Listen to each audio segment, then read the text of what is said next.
uno en vivo. Vamos a esperar un poco a que se conecten y vayan. Ok, Yo mientras voy a parece bien. andar compartiendo ahorita en mis redes sociales.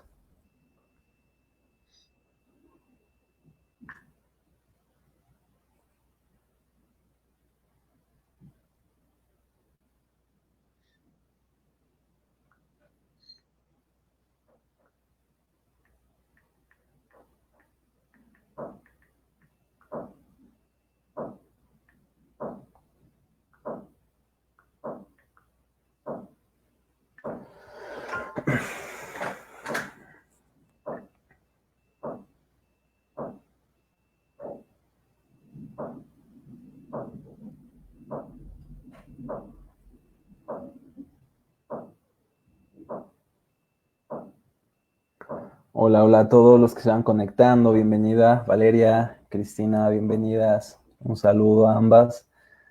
Ya vamos a iniciar, estamos esperando a que más se conecten. Si ustedes pueden compartirlo con otros que crean que pueda bendecirles este programa, se los agradeceríamos mucho y ojalá pueda llegar a más personas. Así que vamos a esperar 30 segundos más y ya vamos a comenzar introduciendo a nuestro invitado, que es la primera vez ciertamente que estás aquí, ¿verdad, Marco? En vivo. Así muchísimas gracias por la invitación, es la primera vez. Así es. Ya teníamos esta invitación desde hace miles de años, Exactamente, no se pero había podido, así es, pero pues ya pudimos esta ocasión y para nosotros es un honor, Marco. Ya vamos a... ¿no? Para mí, muchas gracias nuevamente. Y además le vas a Cruz Azul, es lo que más me alegra, amigo, que todavía hay gente que Así es. aún le cree al Señor. Entonces, bueno, ya vamos a iniciar. Bienvenidos a todos a Teología para la Vida, es un programa más. Como ustedes saben, hemos tenido una serie de charlas acerca del sufrimiento. Tuvimos un invitado muy frecuente, Víctor Cruz, hablando de la naturaleza de nuestro sufrimiento, por qué sufrimos y cuál es ese propósito. Después vino José Lo Mercado hablándonos acerca de la importancia de entender el sentido del sufrimiento de una manera bíblica y qué esperanza también tenemos a pesar del sufrimiento. Y como platicaba con Marco en un momento atrás, es que este tema resurgido nuevamente en nuestras mentes, quizá era un tema que no pensábamos del todo, quizá no era un tema que pudiéramos de alguna manera estar constantemente trayendo a nuestra mente. Sin embargo, se ha vuelto un tema muy importante últimamente, obviamente por las circunstancias que todos conocemos. Ahora, algunos, yo veo que tiene porra aquí Marco, algunos sí lo conocen acá, pero lo voy a presentar. Marco, él es un presbítero, es presbiteriano, aleluya, amén. Eh, Así es. es originario de Acapulco, acapulqueño. Tienes 25 años en el ministerio, eso me sorprendió bastante, Marco. Qué bueno, qué fidelidad. Has plantado iglesias también en Monterrey, ¿verdad? Y en la Ciudad de México. Así es, en Monterrey la iglesia Encuentro con Dios. Perfecto. Y bueno, ahorita estás pastoreando precisamente aquí en Ciudad de México, en Coyoacán, ¿cierto?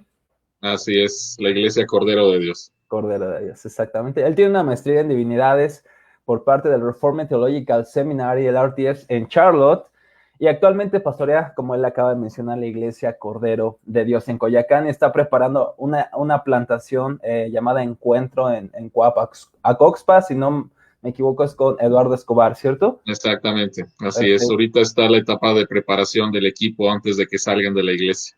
Perfecto. Que el Señor los ayude, amigo. Así Él, sea.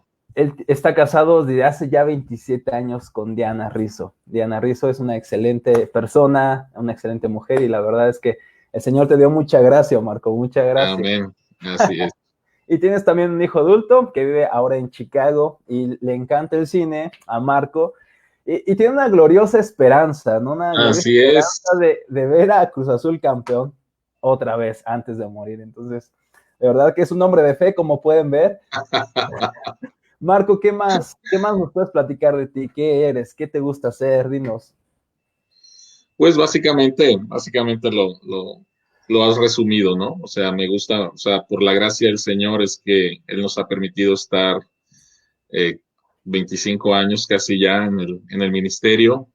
Y todavía tenemos mucho, mucho, mucho que aprender de parte del Señor. Una de las cosas que yo me quedé sorprendido cuando llegué a la maestría, y empecé a escuchar a mis profesores, yo dije, wow, o sea, he estado en el ministerio en ese tiempo, yo creo que eran 15 años más o menos, y dije, ¿cuánto me falta de aprender de Dios? ¿No? Es increíble. Así es. Marco, para nosotros es un privilegio que ese conocimiento que has adquirido y la experiencia dentro de una iglesia, dentro de las iglesias, la puedas compartir esta noche. De verdad, para nosotros es un honor, Marco, como te decía en privado, que nos des tu tiempo y creemos que el Señor nos va a bendecir a través de esa charla. Y otra vez te doy muchas Sí. gracias por la invitación. Y bueno, empezamos con con lo que tenemos por delante, amigo.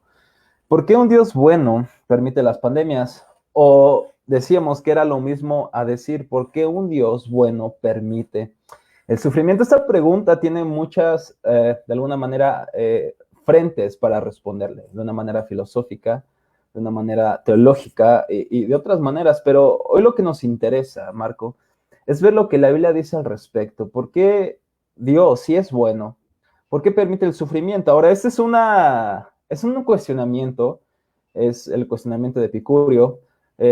Me gusta cómo lo aborda Alvin Plantinga, si me permites leerlo, Marco. Adelante. Él dice que la discusión ateológica, él le llama así a la postura atea, a menudo comienza con una pregunta. Si Dios es tan benevolente como afirman los teístas cristianos, es decir, nosotros, debe estar Dios tan horrorizado como nosotros del mal. Pero si también es tan poderoso como afirman, entonces presumiblemente está en condiciones de hacer algo al respecto. Entonces, preguntan los ateos, ¿por qué lo permite?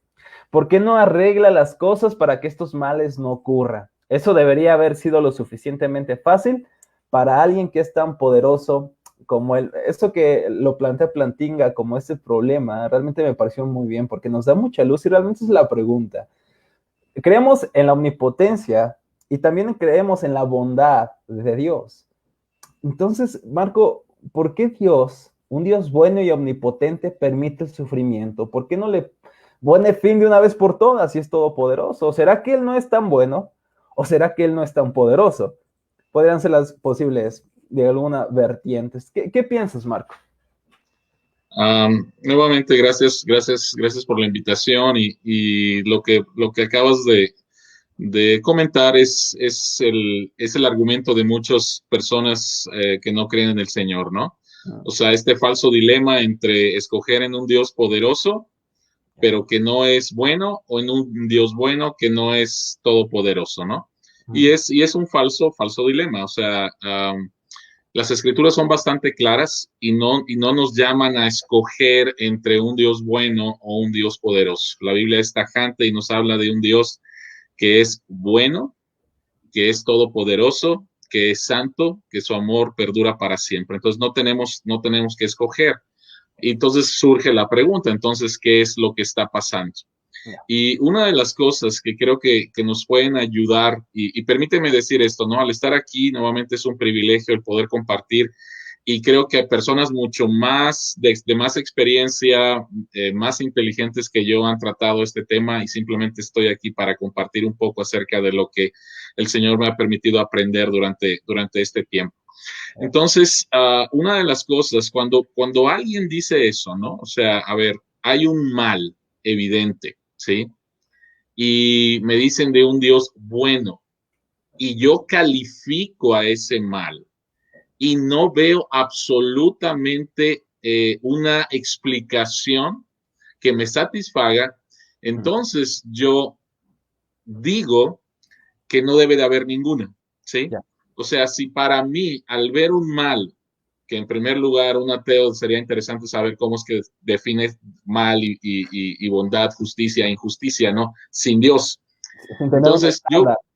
exactamente, Sí, sí. sí, sí. Entonces, yo digo, veo un mal, no le encuentro explicación, por lo tanto, mi conclusión es no puede haber algo bueno en esto.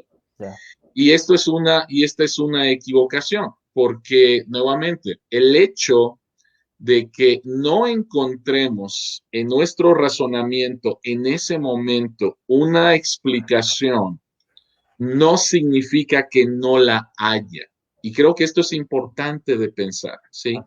El hecho de que tú no encuentres una explicación, la bondad, qué de bueno va a surgir en ese momento, no significa que no la haya. Y tú acabas de mencionar al filósofo cristiano Alvin Plantinga, y él menciona el ejemplo, ¿no? De que vas a buscar a tu perrera, a un San Bernardo, y no lo encuentras. Entonces la explicación lógica es que no está un perro San Bernardo. Pero si lo que vas a buscar a la perrera sería una ameba, ¿sí? Y no la ves, no puedes concluir lógicamente que no la hay, porque para eso necesitarías un microscopio. Entonces me pareció un ejemplo muy, muy bueno. Así es. Así es. Ahora, precisamente como tú acabas de decir, el que no encontremos una razón aparente, eso no quiere decir que entonces no exista tal cosa, tal deidad, tal fuerza, como lo quieras ver para el ateo, como le quiera poner. Nosotros lo llamamos y creemos que es el Dios creador del universo. Pero como dice incluso Alvin Plantinga, y yo les recomiendo el libro que de él es Dios, la libertad y el mal, donde aborda realmente ese tema de una manera filosófica profunda. Él dice, quizá Dios tenga una buena razón, pero a lo mejor esa razón es demasiado grande o demasiado complicada para que la podamos comprender. Entonces, si no la comprendo, tengo que concluir entonces que Dios no existe. Realmente creemos que es un falso dilema, ciertamente, ¿no, Marco? Así Ahora, es. ¿qué es lo que nos dice la Biblia, Marco? Quisiera que nos introdujeras precisamente al marco de la Biblia y precisamente quisiéramos responder entonces de dónde viene el sufrimiento. Si Dios existe, Dios es bueno y Dios poderoso, entonces, ¿dónde? Y esa es la gran pregunta que se hacía el filósofo Hume. Entonces, ¿de dónde reside el mal, el sufrimiento? ¿De dónde viene? Porque si Dios es bueno y Dios es poderoso, entonces, ¿de dónde viene el sufrimiento? Creo que al final, creo que no vamos a encontrar una respuesta que nos satisfaga, ¿sí? Porque en primer lugar somos personas finitas y somos personas caídas. Entonces tenemos que ir a lo que se nos ha revelado con respecto a esto, ¿sí? Y creo que para esto tenemos que ir a la historia de la redención. Sé que en el Redentor y en mi iglesia, y posiblemente en otras más, se lo saben ya de memoria, ¿no? La historia de la redención es una historia que consta de 4 capítulos, que empieza por la creación, la caída, la redención y la consumación. Y creo que es la mejor forma en la cual podemos entender las escrituras. Entonces, y cualquier otro, y cualquier tema que está dentro de las escrituras. Así que si vamos a hablar acerca del sufrimiento, tenemos que ir otra vez a la historia de la redención. Y lo primero que tendríamos que decir es que hubo un tiempo en que no había sufrimiento en este mundo, ¿sí? Hubo un tiempo en el cual no había sufrimiento en este mundo. Pero permítanme leer rápidamente. Estoy en Primera de Pedro, capítulo 4, versículos 12 al 19. Voy a leerlo rápidamente. Primera de Pedro es posiblemente el libro de la Biblia que más toca el tema del sufrimiento. Pedro le escribe a los cristianos que están en la dispersión, sufriendo la persecución, y habla acerca del tema. Y quiero leer el versículo 12 al 19 rápidamente, y me quiero enfocar especialmente en el versículo 12 al contestar este primer punto. Dice, queridos hermanos, no se extrañen del fuego de la prueba que están soportando como si fuera algo insólito. Al contrario, alégrense de tener parte en los sufrimientos de Cristo, para que también seas inmensa su alegría cuando se revele la gloria de Cristo. Dichosos ustedes si los insultan por causa del nombre de Cristo, porque el glorioso Espíritu de Dios reposa sobre ustedes. Que ninguno tenga que sufrir por asesino, ladrón, delincuente, ni siquiera por entrometido. Pero si alguien sufre por ser cristiano, que no se avergüence, sino que alabe a Dios por llevar el nombre de Cristo. Porque es tiempo que el juicio de Dios comience por la familia de Dios, y si comienza por nosotros, ¿cuál no será el fin de los que se rebelan contra el evangelio de Dios? Si el justo a duras penas se salva, ¿qué será del impío y del pecador? Así pues, los que sufren según la voluntad de Dios, entréguense a su fiel Creador y sigan practicando el bien, ¿sí? Quisiera hacer énfasis primeramente en el versículo 12. Queridos hermanos, no se extrañen del fuego de la prueba que están soportando como si fuera algo insólito. Creo que es bien importante el poder tener una teología del sufrimiento. Porque si no tenemos una teología del sufrimiento, entonces nos vamos a sorprender cuando estemos sufriendo, vamos a hacer las preguntas incorrectas y vamos a tener las respuestas incorrectas. Entonces, lo primero es cómo podemos construir una teología bíblica del sufrimiento, y como mencioné hace un momento, otra vez tenemos que ir a la historia de la redención. Número uno, hubo un momento en la historia en que había un mundo sin dolor, sin pecado, sin sufrimiento. El tema del sufrimiento es un poco difícil de explicar, de entender, de hablar de él, porque no es simplemente un problema intelectual, ¿sí? Es un problema emocional, claro. ¿Sí? Es un problema que nos toca. Estamos hablando de por qué un Dios bueno permitiría estas pandemias, y estamos ahorita en un mundo donde aproximadamente vamos a llegar a 4 millones de contagios y más de 260,000 muertes en el mundo. Y en México aproximadamente ya le estamos pegando a, ¿cuál fue el dato que vi? Aproximadamente 3,000 muertes, creo, si no estoy equivocado. Entonces, al hablar del sufrimiento, no simplemente es un tema intelectual, no simplemente es un tema para dar respuesta y satisfacer nuestra mente, que creo que al final no va a estar satisfecha, sino es un tema emocional. Y cuando estamos sufriendo, nos podemos sorprender y empiezan todas las preguntas. Pero lo interesante es que el apóstol Pedro dice que no nos debemos de extrañar como si fuera algo insólito. Y la única manera para no sorprendernos es teniendo una teología bíblica del sufrimiento, ¿sí? Entonces tenemos la creación, Génesis capítulo 1 y 2, donde encontramos un mundo perfecto y donde encontramos 4 relaciones perfectas. Tú ya los has escuchado y en mi iglesia me lo escuchan creo que cada semana, ¿no? Y estas 4 relaciones perfectas es una relación teológica, había una relación perfecta entre el hombre y su creador, una relación social perfecta entre el hombre y su prójimo, en este caso Adán y Eva, una relación psicológica perfecta entre el hombre consigo mismo y una relación ecológica perfecta entre el hombre y la creación. Sí. Dios pone al hombre como el pináculo de la creación y Dios le da el mandato de desarrollar la creación. Entonces tenemos estas 4 relaciones. Todo era completamente bueno y había armonía. Y esto es la creación. Había un mundo sin dolor, sin sufrimiento, sin coronavirus y sin muerte. Pero entonces llegamos a el capítulo 3 de Génesis y encontramos el tema de la caída. Y vemos nuevamente cómo el hombre, al tratar de independizarse de Dios, de creer la mentira que podemos vivir una vida separados de Dios, el hombre cae y peca. Y nuevamente el pecado rompe completamente con la creación original y daña estas 4 relaciones perfectas. La relación con Dios se rompió y la evidencia es que cuando Dios llama a Adán y Eva, ellos huyen. La relación entre ellos, la relación social se rompió cuando se empiezan a acusar el uno al otro. La relación psicológica se rompió cuando el hombre tiene vergüenza de sí mismo. Y la relación, y este es el punto hablando del coronavirus, la relación con la creación se rompió.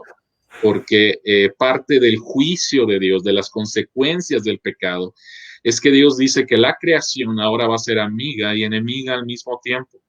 El hombre va a tener que batallar más en su trabajo y va a poder obtener cosas buenas de la creación, pero también la creación se convierte en una enemiga. Romanos capítulo 8 nos habla acerca de que la creación cayó bajo la maldición del pecado del hombre y espera, ¿sí?, y espera ser redimida también. Así es. Entonces, cuando hablamos acerca del sufrimiento y alguien me pregunta, pastor, ¿por qué me pasó esto? ¿Por qué pasó esto? ¿Por qué se murió fulano? ¿Por qué este accidente? La respuesta fría sería, ¿por qué no? Claro. O sea, vivimos tristemente en un mundo caído, rodeado de gente caída, y nosotros batallando con una naturaleza caída.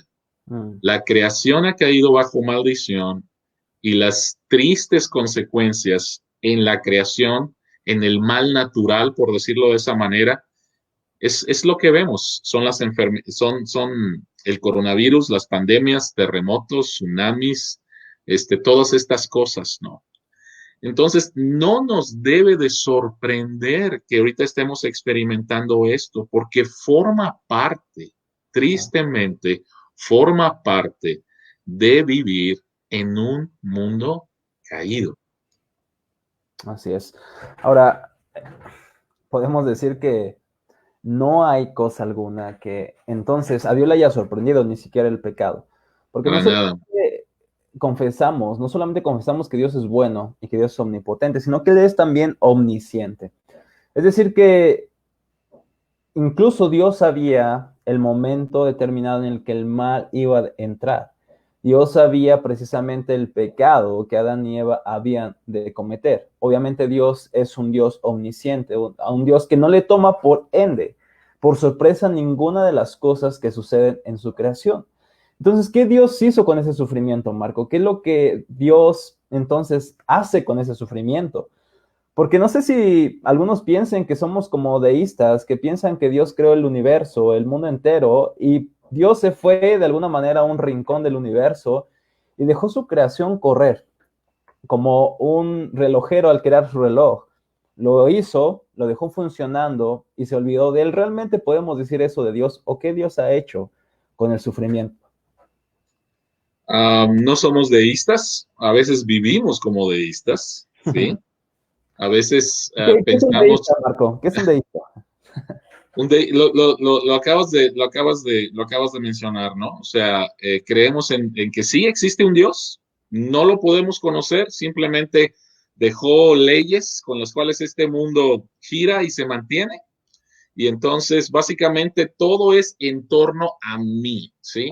Y muchas veces cuando ahorita mencioné que vivimos como deístas, es que pensamos nuevamente que quien está en el centro del universo soy yo, y Dios simplemente está para suplir mis necesidades y mis caprichos. Que podemos decir que está muy pegado al humanismo, ciertamente. Totalmente, sí, totalmente. Entonces, Um, ¿queremos eso nosotros, Marco? ¿Qué debería creer el no, cristiano? para nada. Una de las bendiciones más grandes que encontramos ahí mismo en Génesis capítulo 3 es la promesa de que las cosas no iban a estar así. Pero me gustaría regresar un poquito más y pensar en esto, porque a veces no entendemos la magnitud de la caída. De veras, o sea, no entendemos la magnitud de la caída. No entendemos el desastre cósmico de la caída. Todo, absolutamente todo fue quebrado, todo fue roto, ¿sí? No entendemos la profundidad del pecado en nosotros y si no entendemos esto, nos vamos a sorprender. O sea, otra vez, eh, el dolor es real. Dios nunca minimiza el dolor, ¿sí? Y el hecho de preguntarnos por qué, yo creo que es válido. Pero tenemos que partir nuevamente de que vivimos en un mundo caído y en un mundo caído las cosas malas suceden y los cristianos no estamos exentos a sufrir las consecuencias de esto. Por ahí nuevamente hay malas teologías que enseñan que los cristianos no deben de sufrir. Eso no es cierto, no es bíblico. Ha engañado a mucha gente, ha hecho sufrir a mucha gente. Entonces, eso no es correcto. Y de veras debemos de pedirle a Dios que nos ayude a entender un poquito más acerca de lo que es la caída y sus terribles, espantosas consecuencias Y el que estemos viviendo en esta pandemia es una de esas consecuencias. Porque, digamos, de lo que dices, muchos cristianos incluso, o personas que van a una iglesia, salen lastimadas, porque precisamente Dios no le dio la vida que el predicador le estaba prometiendo, pero realmente la disolución, Es la desilusión no viene de parte de Dios, viene de una mala teología, y es totalmente de totalmente acuerdo. bíblica. Así es. Así es, así es. Entonces, ¿qué es lo que Dios hace? Lo que Dios hace tiene que ver con la promesa de que Él va a arreglar otra vez toda su creación, de regresar al diseño original.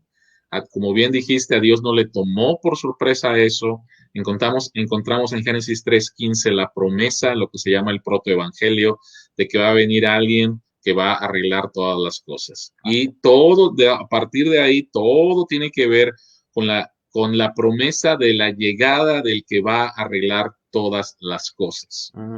Y algo interesante, y creo que es muy, muy importante, es que Dios no arregló el tema del sufrimiento desde el cielo. O sea, Dios no dijo, ni modo, ya la regaron, lo siento mucho, los voy a ayudar, pero no me voy a ensuciar las manos, por decirlo de esa manera. Una de las cosas que hace singular el cristianismo, que lo hace diferente a cualquier otra religión, es precisamente que el creador viene, se hace como uno de nosotros y experimenta el sufrimiento. Marco, tengo una pregunta aquí. Adelante. ¿No pudo ser de otra manera? O sea, ¿por qué no Dios chasquear sus dedos y que todo cambiara? Dios es poderoso, ¿no? Así es, pero aquí nuevamente entramos, o sea, cuando nos ponemos a pensar las diferentes maneras en las cuales Dios pudo haberlo arreglado, yo creo que en primer lugar no entendemos el pecado, no entendemos, o sea, la única manera en la cual se puede solucionar nuestro problema de separación con Dios, de un Dios santo que demanda justicia contra el que ha pecado contra él. La única manera era que Dios mismo se hiciera carne. Así es. Y Dios mismo sufriera las consecuencias de nuestros pecados, que Dios mismo sufriera, ¿sí? Y esto es algo, como dije, que hace al cristianismo diferente de otros. Estoy predicando una serie que se llama Cantos para peregrinar en un mundo caído y estoy predicando acerca de los salmos. Y hace 2 domingos cité a este John Stott en el libro de la cruz de Cristo. Y él mencionaba de que él no pudiera creer en un Dios que fuera inmune al dolor. Dice, en un mundo caído, en un mundo de dolor, ¿cómo podríamos creer en un Dios que no entendiera el dolor? Y menciona una experiencia, dice, estuve viajando por Asia y estuve delante de varios imágenes de Buda. Dice, y con todo respeto digo esto, dice, veo la imagen de Buda y veo a un hombre gordito sonriente. Dice, y con todo respeto lo digo, dice, yo no podría creer en él, ¿sí? Porque ese no es el mundo en el cual vivimos. Dice, prefiero creer en un Dios que fue clavado en la cruz, que experimentó sufrimiento, que se hizo hombre, que experimentó rechazo, que experimentó incomprensión, que experimentó traición, que experimentó un juicio injusto, que experimentó el abandono de sus amigos, que experimentó la incomprensión de su familia, que experimentó hambre, que experimentó todo. Un verdadero ser humano, 100% hombre, 100% Dios. Y que experimentó en mi lugar el abandono más grande que tiene que ver con el abandono de Dios, que es la consecuencia de nuestros pecados. No había otra forma. Así es. Así es, como dice bien el libro de Romanos, por un hombre entró el pecado, así, por un hombre a través de Cristo, ahora somos justificados delante de Dios, porque precisamente fue Adán, nuestra cabeza federal, de alguna manera fue nuestro representante. Entonces tenía que haber otro hombre, pero que fuera contrario a Adán en este caso, que fuera realmente perfecto. O sea, las implicaciones de esto, Marco, pues obviamente son muy grandes. Por ejemplo, Adán estaba en un huerto donde no había pecado. Jesucristo vino a un mundo de pecadores. O sea, el contexto realmente cambia totalmente para Jesucristo. Sin embargo, Jesucristo vive de una manera perfecta, de una manera que realmente podemos decir cumplió perfectamente la ley de Dios. Solamente ha habido un hombre que a la vez era Dios. Y como tú dices, eso es lo que hace único al cristianismo. Me gusta lo que dice Tim Keller en este caso. Dice, el cristianismo es único entre todas las religiones del mundo, puesto que dice que Dios vino a la tierra y se involucró en nuestro sufrimiento para poder un día destruirlo sin destruirnos a nosotros. Así es. Eso también responde a lo que habíamos preguntado. ¿Por qué Dios no lo pudo haber hecho de otra manera? Porque la otra manera, ¿cuál era? Destruirnos. Así es. Y eso, lo que acabas de mencionar, lo último, yo creo que es importante. Cuando nos ponemos y queremos juzgar a Dios, ¿sí? Nos olvidamos de que somos pecadores. O sea, yo quiero juzgarte desde qué base, ¿sí? ¿Desde qué base? Me gustaría citar a John Lennox y a Tim Keller. Dice John Lennox en su excelente libro que acaba de salir y que está disponible gratis, ¿Dónde está Dios en un mundo con coronavirus?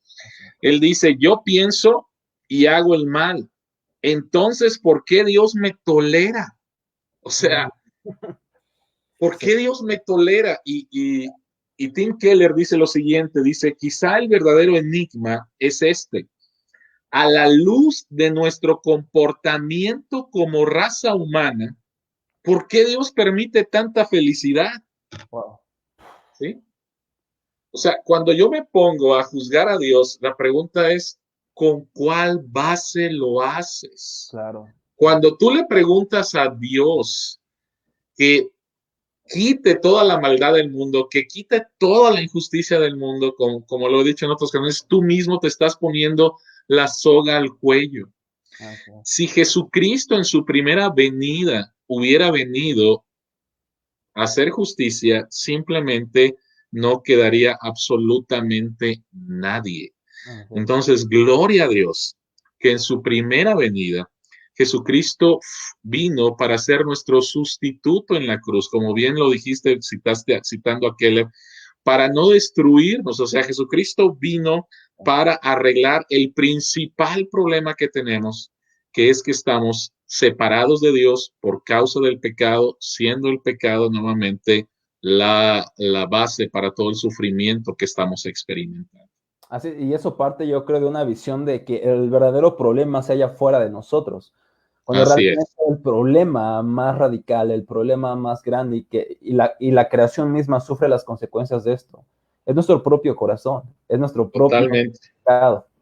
Entonces, realmente podemos decir que la pregunta no es ¿por qué Dios permite el sufrimiento? ¿Por qué Dios de alguna manera nos permite tener esos momentos de bondad, esos momentos de felicidad? ¿Y por qué no sufro más? Porque merezco sufrir más, merecemos sufrir más, merecemos ser disciplinados aún más. Totalmente. No recuerdo, no sé si es en el libro El sufrimiento y la soberanía de Dios de John Piper, donde una frase me impactó mucho y él decía lo siguiente, dice, por favor, piensa en esto. Si un solo pecado, uno solo, rompió, contaminó, quebró este mundo, imagínate todos los pecados que tú y yo hemos cometido. O sea, cuán contaminado, cuán horrible, ¿sí? Debe de ser. O sea, un solo pecado dio al traste con todo. Ajá. Ahora súmale todo, súmale todo, súmale todo, súmale todo. O sea, sería una cosa que no nos podemos imaginar de lo horrible de esto y de la paciencia de Dios, la paciencia de Dios, la paciencia de Dios, hasta que llegó el momento en el cual Dios no nos lo cobra a nosotros. Sí. Se lo cobró a su propio Hijo. Así. Dios mismo va a la cruz como nuestro sustituto para no destruirnos a nosotros. Así es, y eso es lo más radical de este asunto, ¿no? Que realmente toda esa suma de pecado tan horrible, tan terrible, fue cargado sobre Jesucristo, un hombre justo, un hombre que jamás había conocido el mal, porque aunque fue tentado en todo, según nuestra naturaleza, sin embargo, él no fue pecador, no cometió ese pecado. Sin embargo, en la cruz probó, podemos decirlo así, por primera vez, la suma de todos los pecados nuestros, la suma de todos los pecados de la humanidad, la suma de toda la maldad que el hombre ha experimentado y ha visto sus estragos en la creación. Jesucristo bebió toda esa copa y ese es realmente el mensaje. O sea, Jesucristo fue de alguna manera incluso separado de su Padre por un momento a causa de nuestro pecado, porque ahora nosotros nos separáramos de Él y a través de la fe en Él tuviéramos reconciliación y esta amistad nuevamente con el Creador, con el quien estábamos separados, y no a causa de la falta del amor de Dios, sino a causa de nuestro corazón pecaminoso. Entender eso creo que ya nos pone en otro plano para entender el sufrimiento, Marco. Así es, y me gustaría citar a Keller también en esto, porque como yo dije hace un momento, el problema del sufrimiento, del dolor, no es simplemente un problema intelectual, es un problema emocional. Y Tim Keller menciona lo siguiente, él dice algo así, dice, posiblemente cuando vuelvas a sufrir y miras la cruz, no vayas a encontrar la respuesta, pero sí vas a encontrar la que no es la respuesta. Esto es bien importante porque la no respuesta es que no es, o sea, sufrimos no porque Dios no nos ame. Esa no puede ser la respuesta, ¿sí? Entonces tú miras la cruz, a lo mejor no encuentras la respuesta que estás buscando, pero sí vas a encontrar la que no es la respuesta. Así es. A Dios le importamos. Así es. De tal manera que Él voluntariamente, y la única razón por la cual lo hizo fue por amor, se hizo hombre. Y ya hablamos acerca de la cruz. Y por eso el autor de Hebreos dice que podemos acercarnos con confianza a nuestro sumo sacerdote porque Él nos entiende. O sea, cuando tú estás en medio del dolor, una de las más grandes bendiciones es saber que alguien lo puede comprender, pero también no hay absolutamente nadie aquí en la tierra, por más que te lo digan, que te diga, sabes que no, yo te entiendo al 100%, no es cierto, o sea, porque no eres yo, o sea, claro. tú no has experimentado, tú no has sentido como yo, pero sí hubo alguien al 100%. Y ese es nuestro Salvador. Y esta es una de las cosas más hermosas que tenemos como cristianos, ¿sí? Posiblemente no voy a tener la respuesta que estoy buscando. No significa que no la haya, no significa que no haya algo, un propósito, no lo sé en estos momentos, pero lo que no significa es que a Dios no le importe. Claro, claro. A Dios le importó tanto que se hizo hombre, que experimentó lo mismo que yo. Él verdaderamente me entiende. Así es. Y esto, ¿cómo cambiaría nuestras vidas, incluso la forma de ver la vida? Porque realmente podemos decir que muchas personas quizá optan por el ateísmo porque precisamente la vida no es tan gloriosa como deseamos. Y es que este anhelo porque la vida sea justa, más bien porque la vida sea buena, porque la vida sea de alguna manera sin sufrimiento, sin dolor, responde al anhelo que tenemos Así es. por Dios mismo. O sea, Así realmente es. usamos lamentablemente este argumento incluso para decir que entonces Dios no existe, pero realmente lo que está evidenciando nuestra hambre por justicia, nuestra hambre por paz, nuestra hambre por benevolencia, es solamente un indicador, y me gusta cómo lo dice aquí Paul David Tripp, es un dedo que nos apunta realmente al Creador, nos apunta no solamente a los dones, sino al dador de los dones. Y esto es un anhelo, no solamente por una paz terrenal, este es un anhelo por una paz del corazón, que no podemos tener fuera de Dios. Ahora, es interesante lo que mencionaste al principio, de que muchas personas, al no encontrar una respuesta del sufrimiento en un Dios bueno y todopoderoso, pueden optar por el ateísmo. Pero la pregunta es que, ¿optas por qué? O sea, ¿por qué optas? O sea, ¿qué hay de bueno en una cosmovisión atea que sea mejor que una cosmovisión cristiana con el tema del sufrimiento? Ahí está el tema. Hay una respuesta por parte del cristianismo y la respuesta es que hay esperanza, ¿sí? Pero con una cosmovisión atea no hay ninguna esperanza. Simplemente este mundo es así, este mundo es frío, este mundo es implacable. Y si tú tienes una cosmovisión atea, evolucionista, con todo respeto, sí, bueno, no puedo decir eso, pero no te debería de sorprender las muertes porque pues están muriendo los débiles, ¿no? Así es, así es. Entonces vamos a quedar los más fuertes, los débiles se van a morir. Entonces, pues, ¿cuál es el problema, no? O sea, El evolucionismo me va a llevar a concluir eso forzosamente. O sea, no hay otra conclusión más lógica, o si lo podemos decir lógica. Pero o sea, que llegue a sus últimas consecuencias, porque muchos no quieren llegar a sus últimas consecuencias. Claro. Pero la última consecuencia es esa, ¿no? O sea, oye, pues qué bien, el mundo se va a librar ya se libró el mundo de 260,000 débiles, ¿no? Exactamente. Fíjate lo que dice John Lennox precisamente en el libro que acabas de citar, donde está Dios en un mundo de coronavirus. Y él dice, sacar a Dios de la ecuación no elimina el dolor ni el sufrimiento. Los deja intactos, pero quitar a Dios sí elimina algo, cualquier tipo de esperanza. Así es. Precisamente yo creo que en el sufrimiento, eso lo platicábamos con Víctor, realmente el materialismo, el naturalismo, el secularismo, el evolucionismo y cualquier otra filosofía nos deja sin esperanza. Totalmente. Nos deja de alguna manera a la marea de la vida, a la marea del destino, podríamos decirle. Entonces, ¿realmente qué esperanza entonces tenemos? ¿Tenemos esperanza? Así es. Estamos citando a Lennox y bueno, porque sacó este libro que está buenísimo. Así y me gustaría volver a citarlo. De alguna manera, Keller también lo menciona de otra forma, pero dice, por lo tanto, estoy en la página 64, dice, por lo tanto, un cristiano no es alguien que ha resuelto el problema del dolor, el sufrimiento y el coronavirus, sino una persona que ha decidido amar y confiar en un Dios que también ha sufrido. Y esto es bien importante. O sea, no nos podemos presentar diciendo, yo tengo la respuesta para el sufrimiento, el dolor. No es así. No es así. Lo que Dios nos ha revelado es lo que Dios nos ha revelado. Hay muchas preguntas todavía, pero lo que es claro nuevamente es que confiamos en un Dios que ha sufrido, en un Dios que nos entiende y en un Dios nuevamente que no va a dejar las cosas así.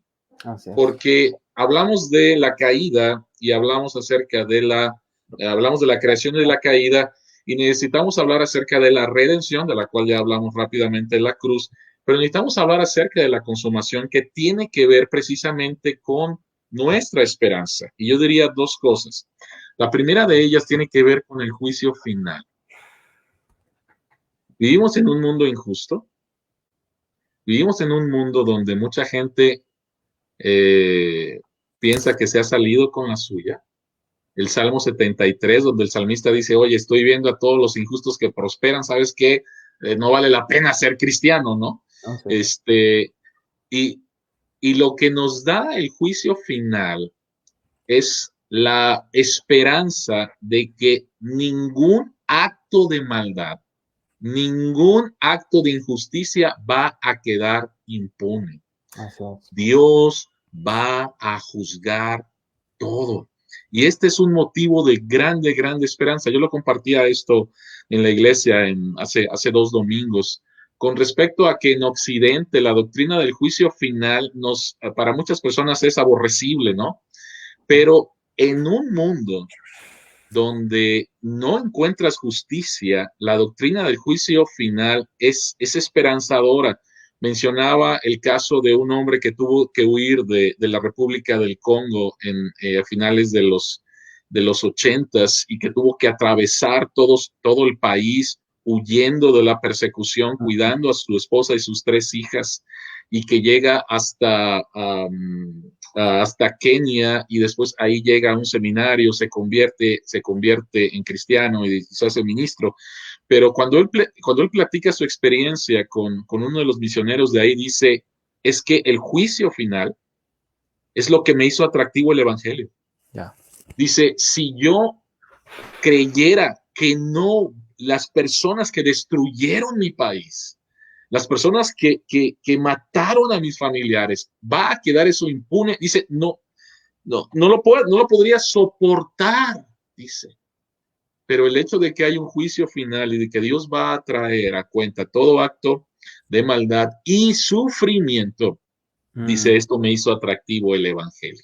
Wow. Entonces, Sí. eso es importante. El hecho de que Dios va a traer a cuentas a todos nos libra de vivir una vida sin esperanza y nos libra de tomar venganza por nosotros mismos. Así es, así Entonces, es. eso es importante. Así es. Y Sí, adelante, adelante. adelante, amigo. Si quieres. Y lo segundo es la resurrección y la restauración de todas las cosas. Ujú. Porque nuevamente, para muchos, y voy a decir cristianos, el cielo, que no es nuestra esperanza final, sino los cielos nuevos y la tierra nueva, es como un premio de consolación. Y la escritura no lo ve así, o sea, no es un premio de consolación, es todo lo contrario.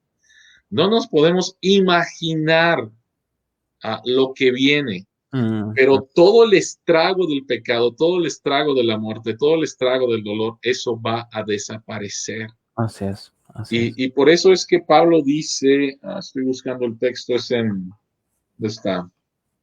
Es en Romanos 8, Romanos 8:18. Por eso Pablo dice, de hecho, considero que en nada se comparan los sufrimientos actuales con la gloria que habrá de revelarse en nosotros. Así es, así es, Hay esperanza, así ¿sí? es. La vida que siempre hemos anhelado, la vamos a experimentar. Y Así es. sobre todo la esperanza más grande tiene que ver con ver a Dios sin ya el impedimento del pecado. Mm, De hecho, el sufrimiento puede ser un regalo de parte de Dios cuando tienes una teología bíblica del sufrimiento, porque el dolor te va a hacer que te acerques a este Dios. Y mm, nuestra esperanza final es vivir con Dios. Entonces, si ahorita, en medio de este caos, todavía batallando con el pecado, sufro, a nadie le gusta sufrir, no, nunca pedimos, Señor, mándame un sufrimiento porque le estoy pasando bien, nada de eso. Pero si un sufrimiento va a hacer que me acerque a Dios, que Dios revele los ídolos de mi corazón, que Dios siga moldeando mi carácter, pues es un regalo. Así es. No, y oramos para que el Señor nos ayude a entender esa verdad Así y a es. vivirla, porque realmente es fácil decirla, es fácil Oh, decir, sí, es fácil decirlo. gloria a Dios, pero realmente cuando nos toca sufrir a nosotros es cuando realmente, incluso vemos si realmente creemos esa verdad, como decía C.S. Lewis después de que muere su esposa, escribe un gran libro que se llama Una pena en observación, y él dice, solamente la tortura trae a la luz la verdad. Así es. Dice mismo C.S. Lewis, yo pensaba que creía muchas cosas, o sea, y está hablando el pensador más grande, uno de los más grandes del siglo pasado, y dice, realmente me di Así cuenta es. que no creía todo lo que decía creer, porque me tocó sufrir, me tocó realmente vivir estas verdades que yo predicaba, que yo defendía, que yo exponía, pero al vivirlas realmente sacó a la luz lo que realmente hay en nuestros corazones. Ahora, Marco, entendiendo esto y entendiendo que en Jesucristo, porque no podemos separar la esperanza de una vida gloriosa en la eternidad, sin entender primero que es Jesucristo por quien podemos tener esa esperanza, porque si creemos en la justicia de Dios y anhelamos justicia, estamos en un problema si no hay un mediador. Si Así anhelamos es. justicia, pero no hay un mediador, y Jesucristo en este caso nos referimos, tenemos un gran problema. Así es. Pero entendiendo que Jesucristo es aquel que pagó por mis pecados, es aquel que sufrió realmente la suma de todos nuestros pecados, y por él podemos presentarnos en su gracia delante de Dios y regresar a esa relación que el hombre perdió. ¿Cómo entonces, Marco, podemos sufrir fielmente? Y con eso vamos a cerrar el programa. ¿Cómo el cristiano puede sufrir fielmente? Si es que vemos que parte de la vida es el sufrimiento. Así es. El versículo 19 de Primera de Pedro 4 dice, así pues los que sufren según la voluntad de Dios, entréguense a su fiel creador y sigan practicando el bien. Mm. Creo que es bien importante la pregunta que haces, lo último. ¿Cómo podemos sufrir bien o cómo puedo aprender a sufrir de acuerdo a Dios? O sea, podemos sufrir mal, ¿sí? Estando quejándome todo el día, estar malhumorado, estar deprimido, estar anhelando otra vez que las cosas vuelvan a como estaban antes. O puedo sufrir fielmente, o puedo sufrir correctamente, o puedo sufrir de acuerdo a la voluntad de Dios. ¿Qué significa esto? Que nuevamente, al tener una teología correcta, bíblica del sufrimiento, yo tengo que entender, y Primera de Pedro lo dice desde el principio, que el sufrimiento, ya que Cristo pagó por nuestros pecados, ahora que estoy sufriendo, en primer lugar, no puede ser que Dios me esté castigando, porque todo castigo cayó bajo Cristo. No sé. Entonces, si por ahí te llega el pensamiento de que estás experimentando el karma bíblico, ¿sí? No va por ahí.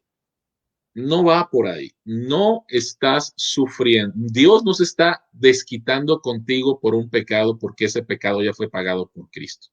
En primer lugar. En segundo lugar, creo que es importante ver que ya que Cristo ya pagó por todos nuestros pecados, entonces nuestro sufrimiento ahora es redimido, es rescatado, tiene un propósito.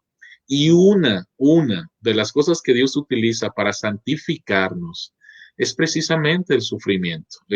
Pedro lo menciona acerca, poniendo la imagen del oro que es acrisolado, que está con el fuego, y lo que él dice es, el oro no va a desaparecer, lo que va a surgir son las impurezas para que el oro quede más puro. Y una de las razones por las cuales Dios permite el sufrimiento en la vida de sus hijos es precisamente ese, tiene que ver con nuestra santificación. Y creo que también aquí es algo bien, bien importante. Así como no entendemos el pecado, a veces no entendemos cuál es el propósito principal de Dios para nuestras vidas. Me gustó mucho una frase que utiliza tu pastor, Víctor Cruz, y él dice, Dios tan solo no vino para salvarte de tus pecados, Él vino para salvarte de ti mismo, ¿sí? Y me encanta esa frase de Víctor. Dios desea salvarte de ti mismo. Y una de las maneras va a ser a través del sufrimiento. ¿Para qué? Para que tú y yo nos parezcamos más y más a Jesús. ¿Sí? ¿Qué otra cosa iba a mencionar aquí? Y lo otro es, el texto dice, entrégate a el fiel creador. Y lo último tendría que ver con entregarnos y confiar en Dios. ¿Puedo confiar en Dios en medio del sufrimiento porque Dios ha demostrado ser digno de confianza? ¿Cómo Dios ha demostrado ser digno de confianza? Lo hemos mencionado vez tras vez. La cruz, la cruz, la cruz. O sea, ¿cómo es posible? Bueno, es posible porque todavía batallamos con el pecado, pero ¿qué acaso Dios no se ha ganado nuestra confianza? ¿Qué tendría que hacer Dios para demostrarnos que podemos confiar en Él en medio del sufrimiento? Dios ya lo demostró. El que no escatimonia a su propio Hijo, ¿cómo no nos va a dar todas las demás cosas? ¿Sí? Entonces, una de las cosas que debemos de aprender es a confiar en los momentos difíciles del sufrimiento en nuestra vida. Así es. Gracias, Marco. Vamos a ir terminando. Gracias a Dios. Pero me gustaría leer algunas cosas que algunos pusieron acá. A ver si puedes ver en la pantalla. Citan a ver, sea cual sea el juego que Dios esté jugando con nosotros, Él ha sido lo suficientemente justo como para jugar con sus propias cartas. Corey Ten, boom, sobreviviente al campo de concentración de Auschwitz. Ok, realmente es una frase de un sobreviviente a todo este infierno que vieron los judíos en el tiempo de la Segunda Guerra Mundial. Eduardo dice Borbolla, al igual que Spinoza, el filósofo, Consideró que Dios está en cada uno de nosotros y debemos actuar con compasión al prójimo, no dejar todo a Dios, para que venga y repare las violaciones a los niños, mujeres, asesinatos, hambre y avaricia mundana. Y sin afán de causar polémica, díganme en qué momento de la historia de la humanidad ha existido una sociedad medianamente civilizada. Ay, esto es una pregunta muy histórica. No sé si le queda responder, Marco, pero realmente estoy leyendo. Sí. Pero realmente no sé si haya existido realmente una civilización que pudiéramos decir que era medianamente o alcanzando un estatus civilizado. No, pues nunca, o sea, nunca va a haber 100% precisamente por el problema del pecado, ¿no? Así es. La pregunta yo creo que también sería, Marco, o sea, ¿por qué han existido civilizaciones que se han acercado lo más posible a algo civilizado? Y podemos decir que esto es la gracia común de Dios, o sea, así es, civilizaciones totalmente. que no tenían incluso una ley, la Torá o los 10 mandamientos. ¿Cómo podían ser de alguna manera civilizados o tener incluso un sistema de justicia, de moralidad muy parecido al pueblo judío? Eso es algo sorprendente, no sé qué piensas. No, totalmente de acuerdo. Y creo que hay algo que se nos olvida, o sea, cuando vemos el sufrimiento en otras personas o cuando decimos por qué las personas buenas sufren, tenemos que ir otra vez a lo que dice las escrituras, y las escrituras dicen que no hay ninguna persona buena. O sea, la única persona buena fue asesinada en una cruz. Así es. Todos los demás no somos buenos.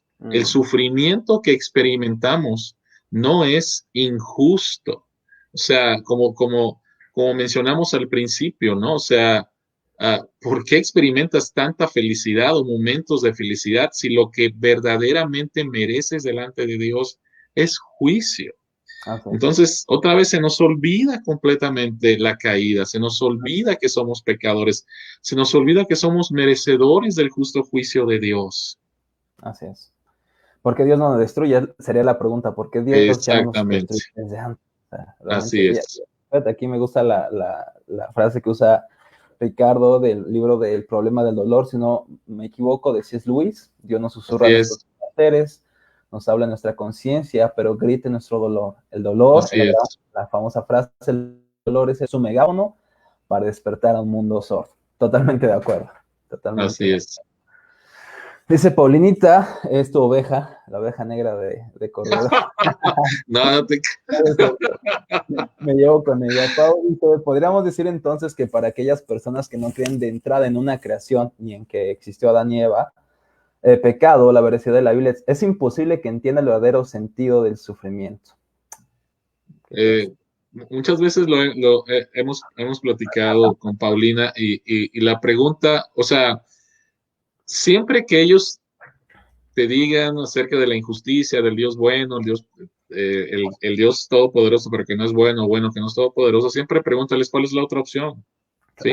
Porque el problema del sufrimiento no desaparece, como mencionamos, teniendo una cosmovisión atea, o sea, pregúntales tú cuál es tu respuesta. O sea, ¿cuál es y no hay respuesta, no hay esperanza. Y ellos no se dan cuenta de que han tomado de la cosmovisión cristiana cosas para poder vivir en este mundo, si no, no podrían vivir en este mundo. Totalmente. Y realmente la última conclusión, como tú bien has dicho, es que vivamos entonces una vida sin sentido. Entonces, ¿qué sentido tiene yo ir a las marchas? ¿Qué sentido tiene entonces yo buscar un buen gobernante? ¿Qué sentido tiene yo abogar por los derechos de las mujeres, de los niños, de los... La ecología. La ecología no tendría base moral alguna para luchar por estas cosas que emanan de una visión, una cosmovisión judeocristiana totalmente. Así es. Fíjate, dice Juan Alberto, en algunas partes, este es un congregante de mi iglesia, un gran hermano, dice, en algunas partes cuando a una persona se le presentan cosas o situaciones difíciles, les dicen, Dios te está poniendo a prueba. ¿Esa es la respuesta correcta al creyente? Ay, ay, ay. Yo creo que es una respuesta que es bíblica, pero que no está completa, ¿sí? O sea, yo le puedo dar una palmadita, ¿no? A alguien y decirle, hermano, voy a orar por ti porque Dios te está poniendo a prueba, ¿no? Y lavarme las manos. Sí, Y sí, sí, como mencionamos, Dios nos prueba, pasamos por pruebas, esto es bíblico, pero nuevamente no podemos simplemente darle esa respuesta. O sea, debemos de decirle aquí, o sea, debemos de hablar acerca del Dios que está haciendo algo bueno en su vida, pero sobre todo ser empático con esta claro, persona y claro, decirle, oye, aquí estoy, quiero ayudarte, voy a orar por ti, ¿cómo puedo hacerlo? O sea, claro. no debemos de ser los amigos de Job, o seamos los amigos de Job antes de que abrieran su boca, ¿no? O sea, Sé que seamos empáticos y estemos dispuestos a servir, a llorar con ellos, a sufrir con ellos, a ayudarles en sus pruebas. Gálatas 6 dice que debemos de sobrellevar las cargas los unos con los otros, ¿no? Entonces, sí es una respuesta, pero necesitamos completarla nuevamente con otros aspectos del Evangelio. así es. Realmente no creemos que sea una respuesta muy consoladora, aunque es una realidad. Así Realmente es. no estamos llamados los cristianos, ninguna persona, a realmente a descifrar el propósito más profundo del dolor de cierta o del sufrimiento de cierta persona. Nuestro deber como cristianos es llorar con los que lloran. Es realmente nosotros sentir su dolor y que ellos puedan sentir, más que nuestras palabras, nuestra compañía. Nos encanta sermonear, nos encanta dar clases de teología, pero realmente lo que necesitamos hacer es que realmente ellos sientan que están con sus hermanos en la fe y que aunque no podemos decir incluso te entiendo, porque como tú dijiste al principio, nadie puede entender el dolor de otro a menos que tú lo vivas. Realmente puedas decir, realmente entonces lo entiendo, pero no se puede. Entonces, nuestro llamado no está en dar respuestas teológicas exactas, simplemente a ser fieles al Evangelio, a la esperanza más gloriosa de que un día todo este sufrimiento se acabará. Pero no porque Así vivamos es. en un paraíso y siempre estemos tocando el arpa por toda la eternidad, sino que nuestra esperanza es que estaremos delante de nuestro Salvador y no habrá nada, ni pecado ya, que se pueda interponer entre nuestro Salvador y nosotros, ¿no? Y bueno, tenemos con otra pregunta, amigo, y ya nos pasamos de la hora y tengo que ya dormir, ¿no es cierto? No, ya tenemos que hacer el programa. Dice allí, no sé cómo se pronuncia, entonces, ¿qué debemos hacer referente a las problemáticas sociales que tenemos frente a nosotros? Creo que el entender que hay esperanza desde el punto de vista cristiano, desde el punto de vista bíblico, Mm, por lo que Jesucristo hizo en la cruz, esa es una motivación mm, para enfrentar los problemas sociales de una manera correcta. así es, así es. Somos llamados a hacerlo, ¿sí? Así Sabiendo nuevamente que la verdadera justicia, el verdadero cambio, la verdadera esperanza va a llegar en la consumación. Pero en es, estos momentos Dios nos llama a ser la sal y la luz del mundo, así es. trayendo una verdadera esperanza. Así es. Necesitamos aclarar también que la justicia social no es el evangelio, pero sí es una implicación del evangelio, y quizá podemos decir Así una es. implicación inmediata del evangelio. Y obviamente aquel que cree en el evangelio y que pone la esperanza en Cristo, obviamente buscará realmente traer todo este tipo de beneficios, de justicia a nuestra nación, a nuestro mundo. Es algo natural, digamos, en alguien que ha entendido esa gracia redentora que será Total, consumada. Totalmente, ¿no? O sea, tenemos esta idea de que lo más importante es el alma, ¿no? Jesucristo vino a salvar nuestras almas, ¿no? Jesucristo vino a salvarnos completamente. La esperanza del cristiano es un mundo físico. Los cielos descienden a la tierra. Nuestra esperanza nuevamente es vivir en los cielos nuevos, la tierra nueva, en un mundo físico, así como Dios nos creó, pero sin pecado. Amén. Entonces, eso de que solamente lo importante es salvar el alma no es bíblico, o sea, es una salvación completa. Así es, así es. Marco, de verdad, muchas gracias por tu tiempo. Yo he disfrutado bastante la charla, a lo mejor te aburrí un poco, pero de verdad, No, para nada, Rafa, para nada. Una bendición, gracias. gracias a todos los que nos ven. Gracias. Déjame nada más, si me permites, recomendar unos libros. Ya mencionamos el de Lennox.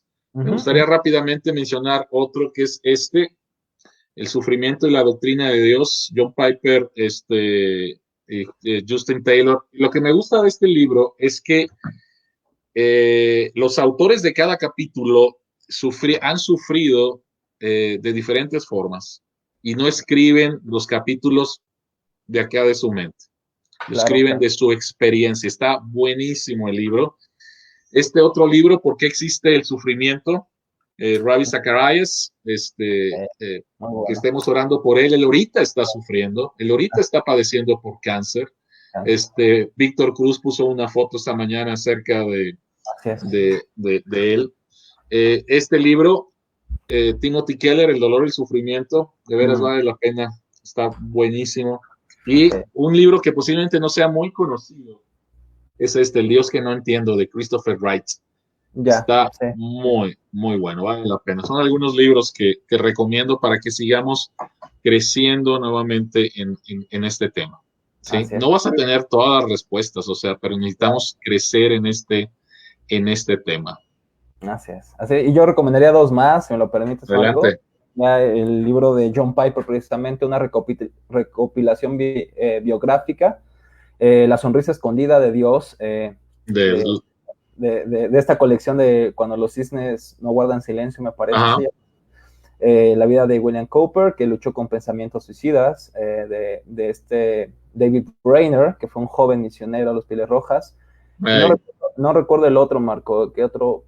No sé si es John Bonja, no recuerdo el otro personaje que aborda, pero realmente es un libro muy esperanzador que te muestra sus luchas en el sufrimiento de estos hombres y cómo a pesar de eso su fe fue fortalecida por el Señor en medio de incluso de sus dudas, incluso de su incertidumbre, cómo el Señor los llevó a conocerlo más profundamente a través precisamente de este proceso doloroso. Y el último, que recomiendo para aquellos que puedan entender inglés, God, Freedom and Evil, Dios, la libertad y el pensamiento, el mal, de Alvin Plantinga. Se lo recomiendo profundamente si quieren ahondar de una manera más filosófica. Entonces, para mí ha sido un gran privilegio, Marco, como te lo he dicho. No, el privilegio fue para mí. Se pasó de volada. Sí, se pasó muy rápido. Ahorita vamos a continuar nosotros fuera de vivo, ¿cierto? Ya vamos a terminar. Pero podemos tener una segunda parte, me encantaría. Y bueno, si tú pudieras, nos gustaría mucho que estuvieras otra vez en el programa. Muchas gracias. Ahí te mando saludos a todos tus fans de Cruz Azul. Gracias. Eso, comprendemos el sufrimiento por eso. Qué mejor que alguien que haya Cruz Azul durante toda su vida para comprender el dolor. Amigos, estamos juntos en esta batalla porque Cruz Azul sea campeón y también en la vida cristiana. Sí. Un abrazo, Marco, buenas noches a todos, que el Señor les bendiga. Estamos para servirles, dejen sus preguntas, si algunos se quedan ahí con la duda, pongan en los comentarios y probablemente esta noche o mañana podremos contestarles. Bendiciones. Dios los bendiga.